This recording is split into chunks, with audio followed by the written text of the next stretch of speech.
Welcome back. Islamabad की मस्जिद इमाम बारगाह खतीजतुल कुबरा में नमाज जुम्मा के दौरान खुदकुश हमला, 32 नमाजी शहीद, 100 से जायद जख्मी हुए।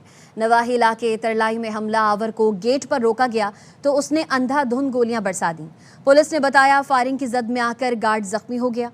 बमबार ने मस्जिद के अहाते में घुसकर खुद को उड़ा लिया। धमाका इतना जोरदार था कि हमलावर का बाजू बराबर वाले घर से मिला। फौरी रेस्क्यू ऑपरेशन शुरू किया गया। लाशें और जख्मी अफराद को पिम्स और पॉली क्लिनिक अस्पताल पहुंचाया गया। वज़ीर दाखिला मोहसिन नकवी इमाम बारगाह का दौरा किया। तलाल चौधरी और दीगर हुकाम के हमरा नमाज अदा की। वज़ीर दाखिला को ब्रीफिंग में बताया गया 72 घंटे में सानहे की रिपोर्ट तैयार कर ली जाएगी। वज़ीर दाखिला ने कहा नमाजियों पर हमले करने वाले खारजी सफ़ाक दरिंदे हैं। दहशत गर्दों को गैर मुल्की पुष्ट पनाही हासिल है। दुश्मन पाकिस्तान के अमन और तरक्की को नुकसान पहुंचाना चाहता है। कौम इसके खिलाफ मुत्तहद है। मोहसिन नकवी ने चेयरमैन CDA को इमाम बारगाह की जल्द मुकम्मल बहाली की हिदायत कर दी। इस्लामाबाद इमाम बारगाह हमले के खुदकुश बमबार की नादरा डेटा से शनाख्त हो गई। 32 साल के यासिर का ताल्लुक कलदम दाइश से बताया गया है। हुकूमती जराए ने बताया खुदकुश बमबार ने अफगानिस्तान से दहशत गर्दी की तरबियत ली। कई बार अफगानिस्तान का सफर कर चुका। कुछ अरसा पहले अफगानिस्तान से आया था। पुलिस और सिक्योरिटी इदारों की तहकीकात जारी। यासिर से ताल्लुक रखने वाले 4 अफराद को पेशावर से हिरासत में लिया गया है। चारों अफराद को नामालूम मकाम पर मुंतकिल कर दिया गया। बमबार के सहूलतकारों और मावनत फराहम करने वालों के लिए स्पेशल टीमें तश्कील दी गई हैं। स्पेशल टीमों में काउंटर टेररिज्म के अफसरान भी शामिल हैं। हमलावर के मौजूदा और साबिका ठिकानों से मुतालिक इत्तलात पर काम जारी है। कौमी शनाख्ती कार्ड एड्रेस वाले घर पर छापे मारे गए। खुदकुश हमलावर के 2 भाई भी हिरासत में लिए गए हैं।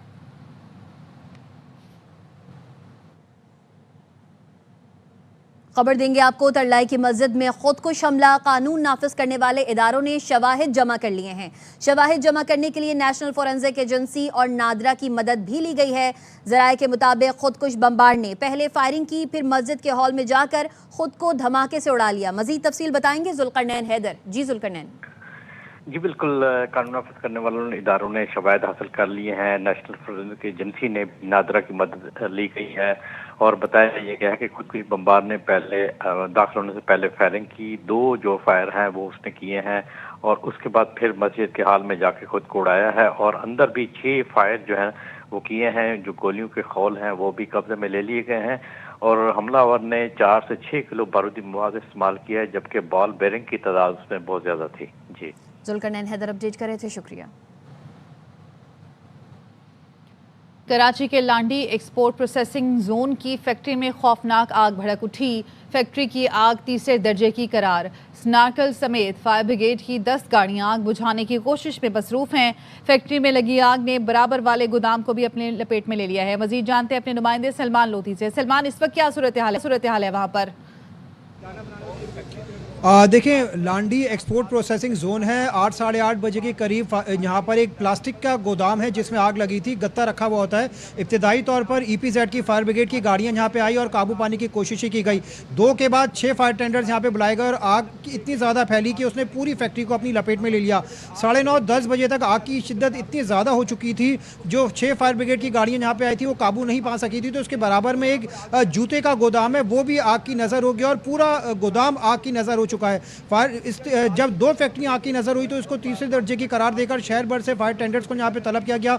स्नार्कल्स भी यहाँ पे भेजी गई थी। फायर ब्रिगेड हुकाम ये कहते हैं मलिर 15 पर एहतजाज हो रहा था, जिसकी वजह से फायर ब्रिगेड की गाड़ियों को यहाँ पहुँचने में खासा टाइम लगा और दुश्वारी का सामना करना पड़ा और फायर ब्रिगेड की गाड़ियाँ काफ़ी देर भी हुई उनको यहाँ पे पहुँचने में।